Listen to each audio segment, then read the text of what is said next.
back. This is my third in a series of videos about cooking with lobsters. Today we're going to make lobster bisque.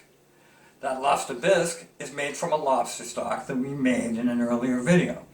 If you haven't seen it and need to learn how to make lobster stock, check it out on my YouTube channel.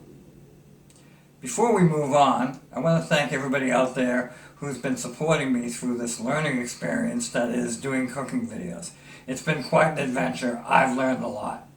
In particular, I want to give a shout out to Bill and Natalie. You know who you are, and thank you for all their encouragement.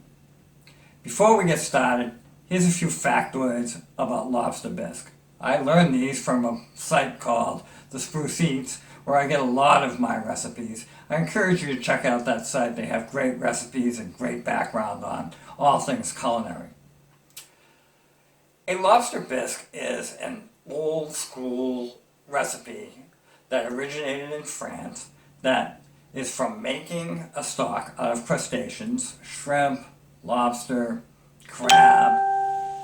You get that stock made, and then originally what they would do is they would cut up and crush all the shells into a fine paste and then make that as their thickener. We're not going to do that here today. We're going to do something a little bit more modern because I really don't want to be crushing shells for the rest of my life. We're going to use rice. Many of the bisques you may have seen are made with a roux, and that's a valid way of doing it. We're just going to use a different technique today. A bisque, by definition, is a smooth and velvety soup. And that's one of the reasons why, if you see in my stock video, that I put a lot of work into making sure that I remove all the solids from the soup. I want to make sure that when I puree everything together, I've started with a very clear stock so I get as smooth and velvety a texture as possible. Recently, it's become quite common to call anything that looks like a cream soup a bisque. You've seen vegetable bisque with tomatoes and butternut squash and mushrooms. And those are all valid ways to make bisque. Bisque is really about a technique. And a lot of what you're going to learn here today is about the technique of making bisque that just happens to be a lobster bisque. So let's get started. Let's take a look at the remaining ingredients for our lobster bisque. We have our lobster stock. It yielded about 6 cups. We have rice that we're going to use as a thickener. I'm using about 3/4 of a cup of Carolina long grain rice. Many rices will work for this recipe, but there are a few that won't. Please do not try to do this recipe with a pre-cooked rice like boil and bag or minute rice. It just won't work. It's not going to give you the same consistency. We have 2 different kinds of pepper here. One is cayenne pepper and the other is white pepper. You may ask, why are you using white pepper, Mark? Well, I don't like to have little black flecks in my soup, but if all you have kicking around the house is black pepper, that'll work just fine. As far as the quantity goes, that's really a personal preference. I like to have a good kick in my lobster bisque, but you may like a little less, so my advice to you is add a little bit, taste it, and bring it up. It's easier to add more than it is to take it out. We have some heavy cream. I have about a cup here. At the end of this recipe, we're going to blend everything up and then we're going to add the cream in. For plating, we have the lobster meat that we harvested from our earlier video on how to cook and shell lobsters. And lastly, we've got some creme fraiche that I like to add to give it one more level of creaminess and a little bit of tang. So let's start bringing all these ingredients together. I've got my stock in a pan. I selected a pan that has a cover because we're going to need to cover that up to get the rice to cook. I have my rice. I've brought my temperature up to high, and we're going to put the rice into the pan and give it about a half an hour to get it nice and soft. Now that your stock and rice is at a boil, we're going to cover it up and bring it to low. And in about 30 minutes, we're going to check on it and see how it's going.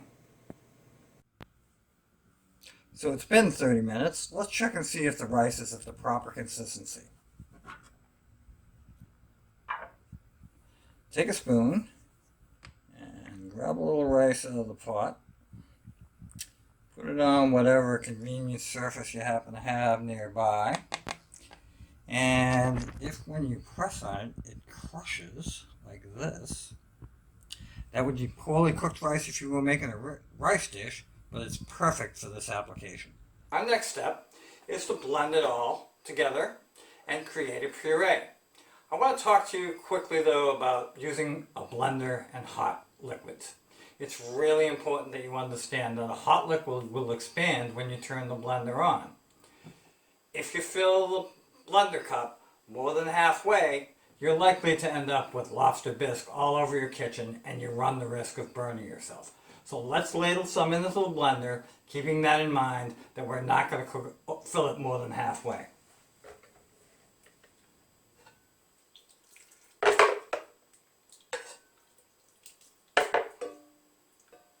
Okay, that looks like about halfway. Let's pop this onto the blender, put the cover on. I like to go the extra mile and put a towel on top just in case, and let's turn it on. I also turn it on low and then speed it up as things go along, and that way I can control the level of puree.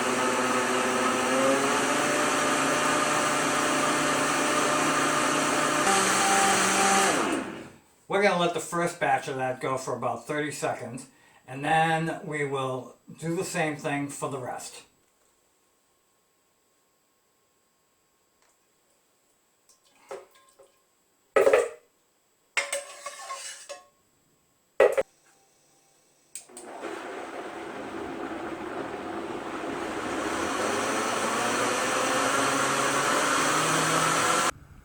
So as you can see, I pureed the remaining rice stock mixture, and we only have 1 or 2 steps left before we can plate this into a bowl and enjoy.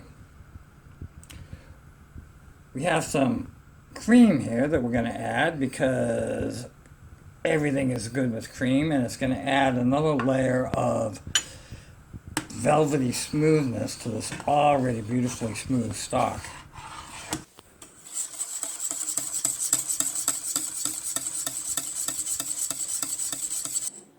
At this point, we're going to add both of our peppers, the cayenne pepper and the white pepper.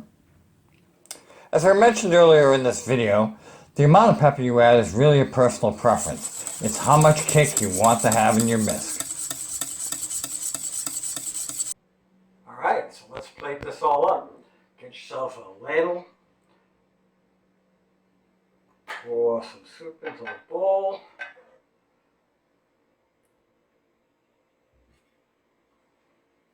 And then for garnish, what I've done is I took some of the lobster meat that we had earlier and I sauteed that with a little butter.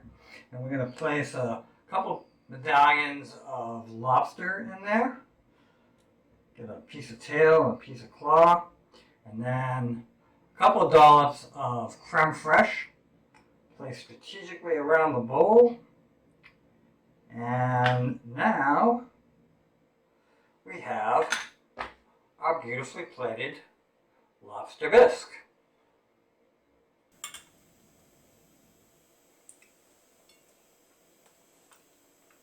Oh my god, that tastes amazing. You get the rich lobster taste with the back notes of the herbs and the sherry that was added in there. And of course, the sweet lobster meat. That's a beautiful thing. Well, that's it for today. I hope you had a good time watching this Lobster Bisque video. I will be doing more videos. They'll be showing up on my YouTube channel. Please help me by clicking subscribe if you like these videos, and I look forward to seeing you again soon. Be safe and eat well.